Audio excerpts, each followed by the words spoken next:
Welcome to American Refugee Radio, Ed. It's been a little bit since I've been trying to get you on the show, and I'm super happy that you're here. I look up to what you do and the kind of things that you post about.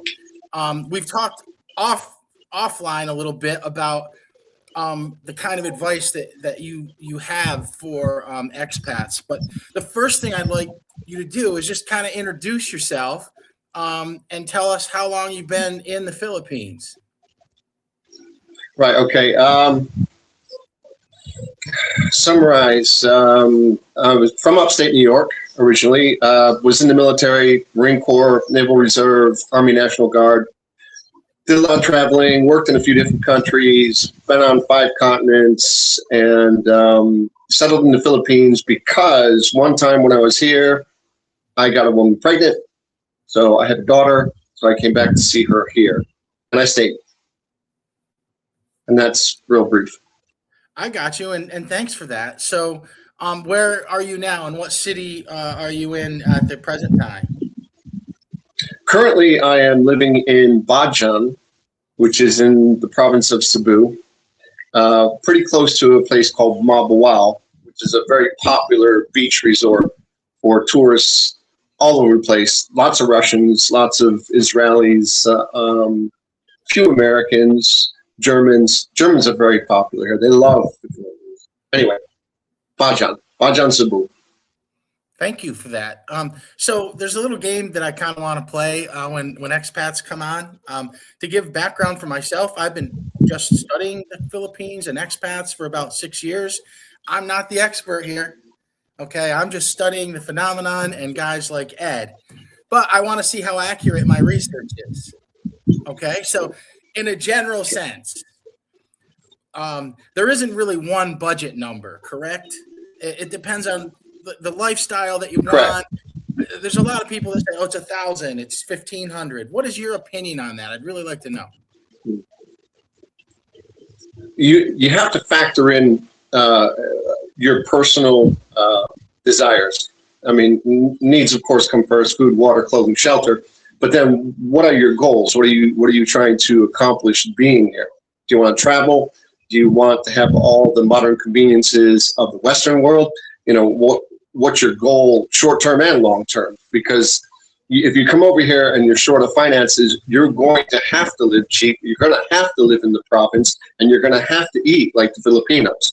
So you have to do the homework to understand the different economic locations. A city's always going to be more expensive because there's going to be more variety, there's going to be more competition for your money, but it's also going to be more polluted, and it's going to have a lot more crime.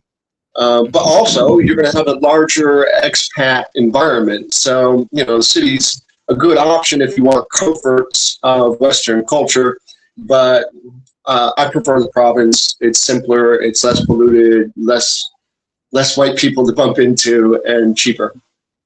So the budget, I would say probably a minimum budget. You could survive off of $500 per month, but you're going to eat chicken and rice and fish, and you're going to sleep on a bamboo floor, and you're going to walk everywhere you go.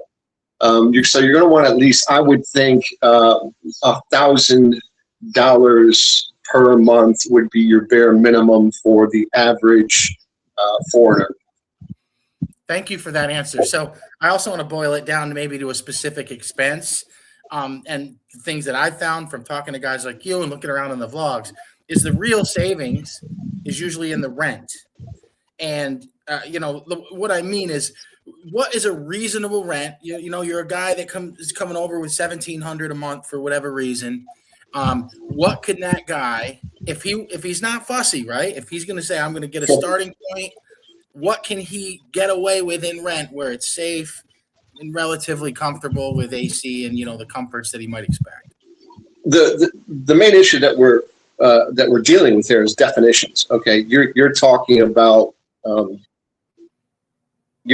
Western culture trying to convert into a third world country. So when you talk about bare minimum, there's bare minimum, and then there's unlivable. I mean, from a Western perspective, If you want to live in a bamboo hut, you can spend. I got a friend of mine who just showed me a hut for 4,000 pesos per month, but it's bamboo and it's got mesh for windows. So, which is going to be mosquito hell. Yeah. But 4,000 is about $80. Well, the exchange rate right now is at 61 pesos per dollar. Right. So do the math. So defining the rent, like a Western sort of style, lower end, maybe AC. Okay. You know what I mean? That's kind of what I'm getting at. Like something you think that the average guy would be all right. You know, I'd be okay with. 8,000. 8,000 is Salamat. 8,000 is an average Western style small apartment, but you're going to have a heated shower and you're going to have an air conditioner, but you're going to pay electricity on top of that, and probably water.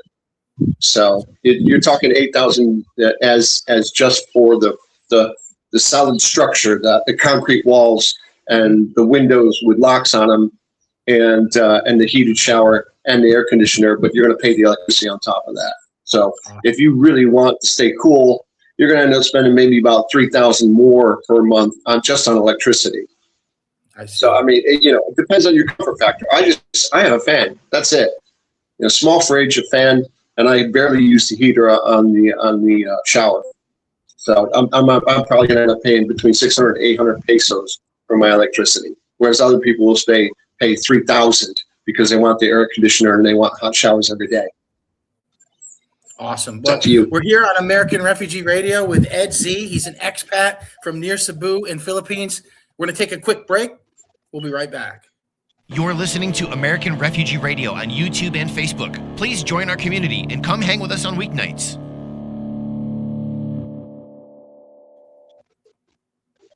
And we're back with Ed Z on American Refugee Radio. Ed, we've been talking a lot about budget. The next thing I think most guys that I encounter that are still on this side of the water think about is romance. Can you give me in a summary, what you think off the top of your head you've seen most guys do wrong, even though the intentions are all good? There's red flags that you really want to look for. I mean, most of these guys, they're going to do video first. You're going to do messages, you're going to look at pictures, and then you're going to do video, and she's going to be all lovey-dovey, and the first red flag is money. The first red flag is always money, and 90% of the women you talk to are going to mention it, and you got to drop them. It doesn't matter how much you like them. It doesn't matter how beautiful they are. It doesn't matter how sweet they talk. It doesn't matter if they show you their cooch. You got to fucking drop them like a hot rock, because the minute they mention money, it's no longer about the relationship. It's about their relationship with your ATM card. We're going to call a timeout right here, and I want to say this. We're going to say this very clearly. When a woman asks for money too early, you do what? Drop them like a hot fucking rock. Run. Block That's them. how you avoid it, guys. That's how you avoid it. All right. Yep. Next question. Tell me a war story about some disaster. And again, I'm not trying to make fun of guys that have had bad romances. I personally have a decently bad experience. A girl changed her mind on the fiance visa. It wasn't a financial thing. It was a time and investment thing. I just want to let guys know, from my experience, it doesn't always work. So, Ed, I'll tell you from the perspective. Tell you from the perspective of the Filipina. She was laughing. She was talking about this foreigner who was living in the United States, probably about 70 years old, and he wanted to come over and be with her. And so she kept, saying, "Kid's sick," or "Dog died," or whatever the excuse was. There's always an excuse for money. We don't have any rice. There was a storm that wiped out our crop. There's always an excuse to get money, and they've got a billion of them. Forget about it. So she kept squeezing this guy for about a year, and she ended up with a house. And when I say house, I mean, concrete structure, not wooden, and a car. And she had enough money to send one of her kids to college because this guy, every time she asked for money, sent it. No questions asked because nice pictures, nice video chat. You know, video chat is bullshit. If you want porn, there's a lot of porn sites out there. Find them, because if you want to have a wank, don't do it with a Filipina. Not until you're here. Unless you've tasted it, it ain't real. That's all there is to it. So we're here with Ed Z on American Refugee Radio. I like Ed's straightforward kind of delivery. He tells it like it is, guys. Here's the thing. Yeah, no bullshit. If you have an online relationship, you are susceptible to being taken advantage of. It doesn't mean not to do it, but if you're acting like this online relationship is going to be definite, it sometimes is, guys. So just remember that, and remember what Ed said. If you haven't held her hand, I'll say, then you probably don't want to be sending her some money. So we're on American Refugee Radio with Ed Z. I want to let you guys know that coming up, we're going to have the Filipina side of this whole relationship with a Filipino that's been married to an expat for quite some time. We are trying to include all sides. This side, though, is to keep you out of the scam area. Ed, do you know of any other scams that our people should know about, the people that would be interested in becoming a guy like you and moving overseas to either the Philippines or somewhere else? What are the scams that happen to these guys that are going in a little too headstrong, maybe? It's not necessarily a scam, but if the girl is genuine, all the people here are family oriented. So if you are really hot on this chick, make sure you find out how big her family is and what their abilities are. Is mom and dad working? Are they sick? How many brothers and sisters does she have? How many children does she have? Because once you get here, if you've already committed to this relationship, you will support them. There's no question about that in some way, shape, or form. Yeah, I want to interject here again. I've had one relationship in the Philippines. I'm not the expert. This is anecdotal, but it was surprising how quickly. And again, I realize there's a dichotomy between the income, poverty here in the U.S. and everything else. We're going to help our people that we love, but it wasn't help. It was more of expected. Yes. That eventually, and again, that's not a good or bad thing. That's for people to decide, right? But it's a cultural reality. Yeah, it's a cultural reality. Once you become part of the family, you are considered part of the family, and because you will be the biggest breadwinner, you will be expected to help out with necessities at the very least. Now, I've heard of stories where a guy builds a house, and all of a sudden the family moves in, and then him and his wife move out and get an apartment because the family took over the house. Right. You want to put your foot down, you have to draw a line. Doesn't matter how good the pussy is, you have to draw a line and say, listen, bitch, I'm in charge here. This is where the line is drawn. Medication right? and schooling, yes. Yeah. Everything else, The key it's is common sense. to avoid that, right? And what I mean is you're correct. Yeah. If somebody's Think pushing with your brain, not with your dick. Right. Don't let her push you around. So you said this to me before when we were talking at the pre-interview, and I thought it was really, really good advice. And I developed something from what you said, and I want to see if you agree with it. What you had said is, don't be in such a rush, guys. You are the prize. You are the lottery ticket. Yes. So what I said is these thirsty guys, instead of realizing, and this is what I've realized. Yes, it's true. This beautiful Filipina messes around with you, there's going to be another chance. If you're in the United States, you don't get another chance. Do you understand? So I see where some of these guys are like, oh, I've got to do with the first girl I met. I've got to marry her and do all this. And Ed, I do remember what it's like to be in the U.S. And that's what I like about having these conversations, is because if a girl as beautiful and nice and smart as the girl I dated in the Philippines, her name was Leandra, talk to me here, it would be amazing. It would never happen here. So what I'm trying to say to you is it true? You can afford to give up an opportunity in order to be safe. That's what I'm saying. Is that correct? You can go to a girl every day you could drop a girl every day and you're still going to find girls who are interested in you. You are, like you said, you are a lottery ticket, but that comes with dangers as well. Understand something. You live in a country that has 50 states, yeah? And you're 50 plus, and out of those 50 states, maybe a dozen girls are going to be attracted to you that you're attracted to. You come to this place, you got 200 plus islands that you can visit, and there are literally millions of girls between the age of 18 and 50 who want to be with you. Whether it's the big nose, the blue eyes, the white skin, the hairy body, the tattoos, whatever their fetish is, they want to be with you. But always remember one thing, that ATM card is important. It is absolutely important, and never forget that. You may think, oh, she loves me for who I am. Bullshit. She loves you because you're very attractive, but you're also an ATM machine. That's the bottom line. You just American have to accept Refugee it. Radio. I'm sorry to interrupt you. American Refugee Radio. We're going to continue this conversation. I just have to do like a ID every once in a while. Ed, we're talking about romance, and Ed's great advice on that. He was just talking about how Filipinas, are attracted to guys from America because of their skin color, their big nose, and very often their financial resources. Ed, I'd like to talk with you about something that I know you're going to have a unique view on, and that is that almost all romantic relationships are transactional. Yes. But in the Philippines, it's a different feel. And what I mean is, why are women single?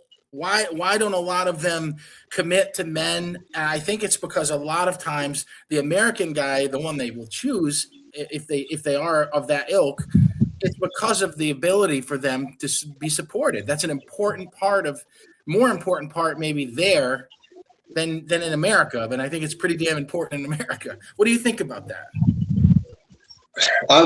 I've been to a few different third world countries, and one thing that you have to understand is everything is immediate gratification.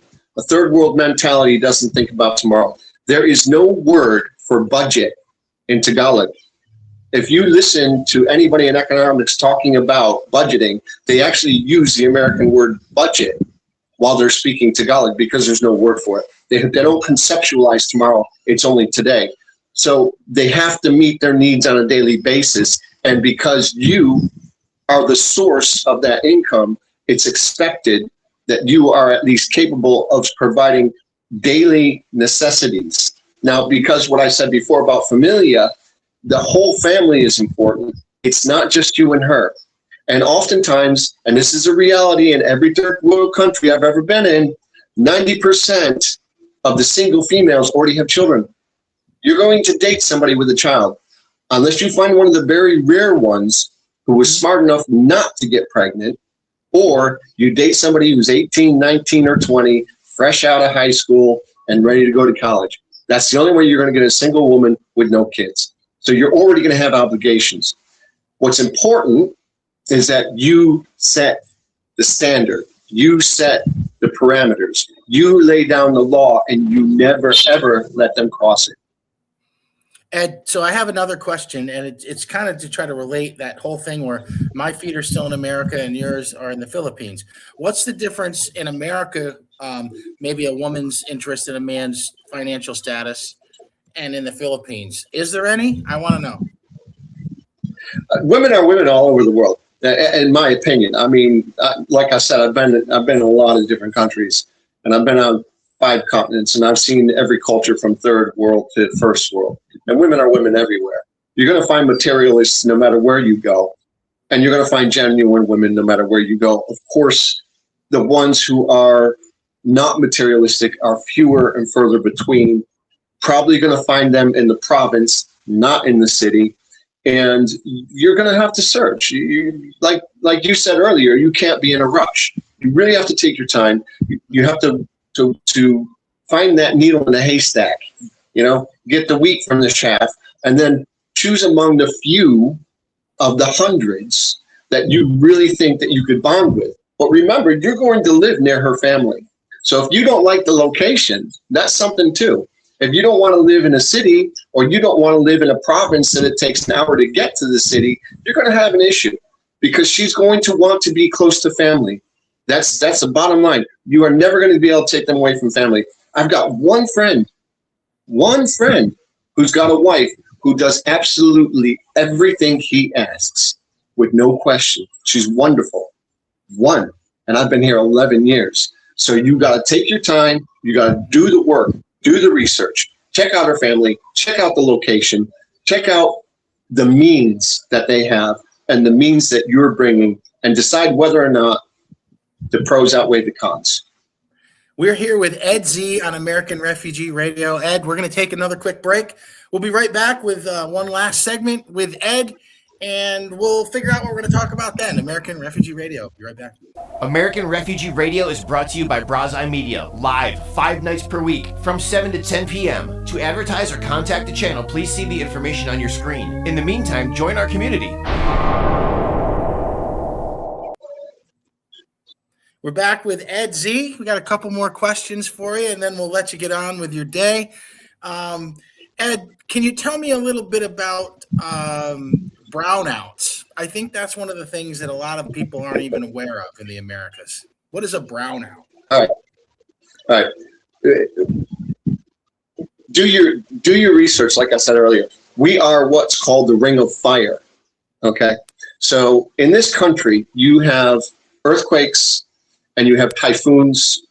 You have a rainy season, and you have, well, you've got that heat, especially if you're in a city. So these factors will end up causing issues with the electricity. But also, if you happen to look up at the cables, you see how substandard their work is here. So there's brownouts. There's going to be brownouts. If there's going to be heavy rain and wind, you're going to get brownouts. If there's going to be heat wave because of the use of refrigeration, there's going to be brownouts because of the lack of electricity. And you could have a brownout for absolutely no reason at all, except some stupid idiot drove his truck into a telephone pole down the road and knocked out all the wires. So you got to be prepared for that. Get a generator, and if you own a property or your loved one owns a property, dig a fucking well. So you're always going to have electricity and you're always going to have water. That's what you need to do if you want to live here indefinitely. Perfect. In other advice, one of the most common things besides water that people need is fucking money. So how do you handle your money in general? When I was there, I was lucky. I was in Manila some of the time, so I would get money out of the ATM, not a problem. When I got to Gandara, different. So if you're traveling to the Manila, from Manila to the outskirts, I would stock up. Ed, how do you do it when you're there full time out in the province? Yeah, if you're in the province, when I was living in a place called Caleracan, which had a total population of 330 people, I would have to go to town once a month. So I would go to town, I would take all my money out of the machine, and I'd do shopping and go back and then budget the rest of it for the rest of the month to make sure I could get back to the ATM when the next deposit was there. So yeah, you have to be in charge of the budgeting. But listen to the Filipina, and if she goes shopping, don't go with her. Give her the money and let her go alone. Let's talk about this. I discovered that when I was there on my own. I had heard about it, but what I did exactly what you're saying. I gave my girlfriend the money, and I would kind of slide to the back of the store and he would check out. So tell us about the reality of the skin tax, and it's just a fact. Let's go. Yeah. Okay. Now, when you're in Manila or you're one of the big cities, you're going to get the basic prices. Everybody gets the same. You're going to go to the mall. Nobody's going to get skin taxed. When you get into the province and you go to the little markets and they see you're white and they think you're stupid and they think you're rich, you're going to get a markup. Sometimes it can be double the price. And that's no joke. You can go out and try to buy a cooked chicken, and it usually costs 300 pesos, and they're going to try to charge you 600 or 1,000. because you're a stupid foreigner and you got white skin and you don't speak the language, and they just laugh at you. So if you're smart and you have a good woman, then you give her the money, and she goes out and she buys, and she comes back and she gives you the change. Yep, and I have a video on my other channel called Our Time as Lions, where I'm in downtown Gandhara, and my girl goes up and buys chicken, and it's the price that's up on the wall. But I had just bought some the day before there, which I don't show on video, and it was a little more expensive. So I just want to, want to bring that up. But hey, you know what? We're a guest in another country. We have to, adjust to the realities. Yes, but here's a tip. Learn as much of the local lingo as you can. If you can learn, things like salama and mine and buntag and the little words that make them think that you know more than you do. And they'll say, oh, you speak Visayas. And you say, kamay, and they think, oh, this guy speaks more than he's letting on. Then they're a lot more careful. I just want to be clear. You're talking about getting the fair price. That's all. We're not trying to pull the wool over everybody's eyes. No, we're trying to get the same you just want honesty. You want honesty. Right. I mean, come on. If you were them, you'd try it too. Come on. Listen, you see this guy, he's rich. This is what I always say, and I'm not putting down. White guy. Yeah. I'm not putting down the wages in the Philippines or the people of the Philippines. Obviously love the Philippines, or I wouldn't focus on the Philippines. But what I'm saying is the average Filipino looks in the sky and they see a plane, and you're spending what they make in 4 months on the ticket. When you land, I don't blame them for thinking you can afford to pay a little more for a coconut. I mean, it's just the way it is, right? That's my opinion, and that goes across Jamaica and other places, right? I mean, I had a guy change my oil 2 days ago. Now I bought the oil, gave him the oil. He changed my oil. I went back to pick it up. He said 100 pesos. I said 100 pesos. I said, that's not enough. So I gave him 100 pesos and then all the change that was in my wallet, because I was like, dude, I'm going to be using you every time I need something for my bike. So we're going to have a relationship. So I take care of you. You take care of me. Exactly. Treat them well. They'll treat you well. Yep.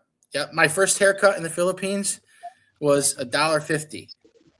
And I gave the guy $5 and I saved 25. It's a win-win situation. So it's a win-win. Yeah, and they remember you. I appreciate having you on the show. I'm getting to the end of the time here, but I want to know right now if you'll come back at some point. Anytime. I can definitely, I don't know, what can I do to help you at some point? I just appreciate you being so understanding. We've rescheduled this a couple times, but you're an invaluable resource to people that are thinking about doing this. So thank you so much. It's good. I enjoyed it. Thank you. All right. It's good. Ed Z on American Refugee Radio. We will see you guys on the other side. Thank you, Ed. Take it easy. Hasta la vista, baby. Take care. Do it for real and do it with heart. That's what we're about here at American Refugee Radio. Welcome aboard.